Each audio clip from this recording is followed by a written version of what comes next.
Abstinence program, which teaches people why they need to keep on the right track, and he knows the value of encouraging them to make that positive stand. And he joins me now. Good to have you with us, mate. Thank you. Tell us about the program that you're running.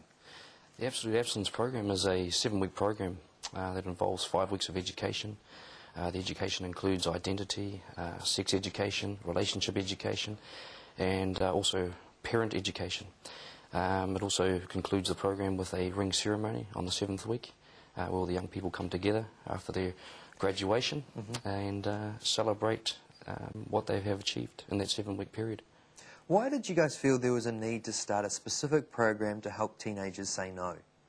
I think there needs to be put an emphasis on the actual sexual purity, based on just some of the things that are happening in society.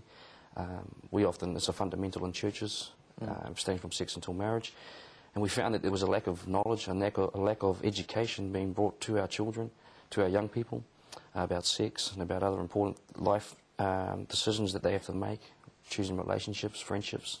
And I think sex education consequences is very clear in the Bible. Yeah. So what we're doing is we're just taking the Word of God, we're presenting it to our young people in a contemporary, relevant way, right, that they can understand it, not to scare them about the consequences, but the consequences are the consequences. Yeah.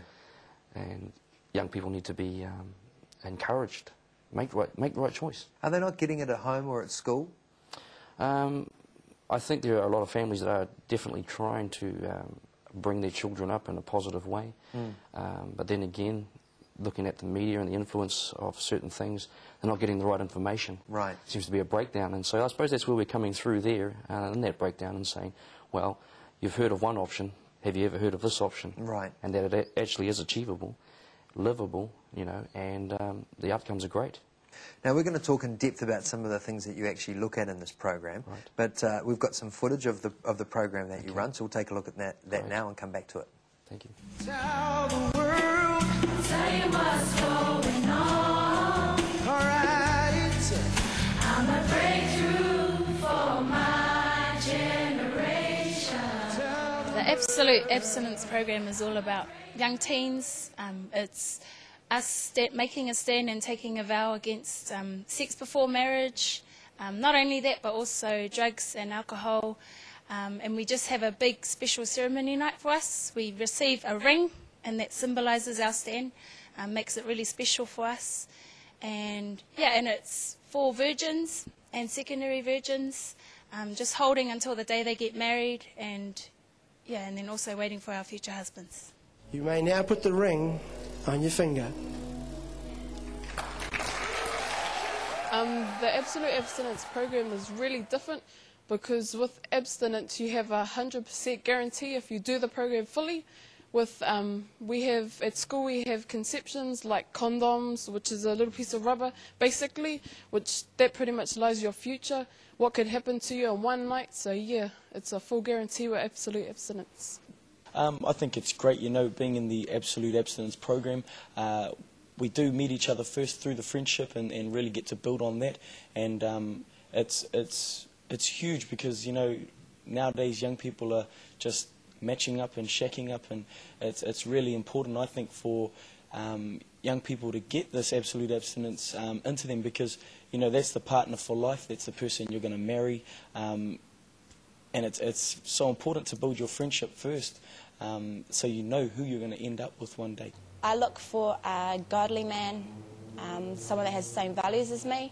Like, I'm a virgin and I want to marry a virgin, and someone that has the same values as done the abstinence program with me, and yeah, and also personal, like they've got a good job, and you know, we've got a good friendship, and they're building, and they're in the church, and yeah.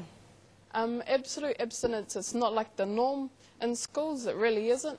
But with Absolute Abstinence, I've learnt through the program, you know, to be bold and actually stand for it. So through me, that's my conviction. So I really do stand for Absolute Abstinence. But yeah, I got some stuff from friends, I got some stuff from teachers about it. Not that they were against it, but just, you know, why do abstinence? Why not be like us, kind of thing? I think, yeah, because they're not really used to it. As Joy was saying, you know, it's not normal out there, outside the church. You know, they look at it and think, what? And a lot of questions come to their minds. But, you know, I'm really proud of the stand that I'm making, you know, and, you know, it's easy to go with the flow and what everyone else is doing, but it takes a special kind of person to stand up and be different. And that's something I really bring across when those questions or those comments are fired at me, you know. And I think because of that, a lot of my friends now respect the stand that I'm making and are quite curious as well. People out there, you know, don't think that drugs and alcohol are, as you know, it's a bad thing to do. And going through this abstinence stand, it actually helps you money-wise, and it actually helps you mentally. Like some people lose their memory over drugs, and some people are not into their personal self when they're drinking alcohol. And through the abstinence stand, it guarantees you, you know, you're staying away from that stuff. Just if you're not faithful, well, hello, if you're sleeping around, you know, testing the waters and everything, well, it's like you're just welcoming HIV, STDs, you know, all those sorts of different diseases. Yeah, and it's just not somewhere to go, being unfaithful. Yeah, get yourself tied into little issues and dramas. The best thing about the abstinence program personally for me would be the education. It's second to none. We didn't learn anything of what we've learnt in schools, and I didn't learn it in the home. We go through 7 weeks of education, and you cover topics like lust versus love.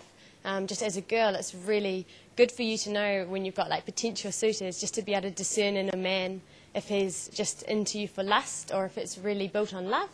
Also things like self-control over birth control. That's probably a really key part of the abstinence program. And I know for me personally, it's shown me the process of how to build a godly relationship built on abstinence, just starting from friendship, and now I'm courting myself and looking to see if this relationship will develop into marriage. And so that's really exciting for me. Kane, there's some pretty full-on stuff there that these guys are looking into, isn't there? Yeah, definitely. How do you ensure, like, kids that have lost their virginity and chosen to do this? You used the word, what was the word that you used for? Secondary virginity. Secondary virginity. Yes. Now, they've put themselves in that sexual cycle. Yep. So how do they get out of it and stay on the path of purity till marriage? That's right. Going back to one of our first points was that do they have to be a Christian to be in part of the program? And the answer to that is yes, because they have to experience the redemptive side of Christ and salvation, right, so that there is guilt being removed and all the hang-ups and issues have been truly removed, which cause the damage. And so they can realise that they can actually start again. And in starting again, it's like there's a fresh slate. Right. Okay, yes, you did have sex outside of marriage, but from today onwards, you start walking a new way. You start, you know, walking forgiven of. Have you sins, seen anybody that's gone through the program together and are married now? Yeah. There's probably about 40 to 50 couples that have gone through. Oh, really? Yeah. It's so exciting just to attend the wedding ceremony and be in the environment. And it's just the environment, seeing them there together, looking eye to eye, sharing their marriage vows, taking off their abstinence ring, and acknowledging each other that, hey, I wore this ring for you, for this day, and to see them put on their new marriage covenant bands. Has virginity lost its worth in our society? Not from where, not my neck of the woods, no, but not in the church it hasn't. Yeah. Virginity is, you know, purity is a priority, or it should be. Purity should be a priority in the church.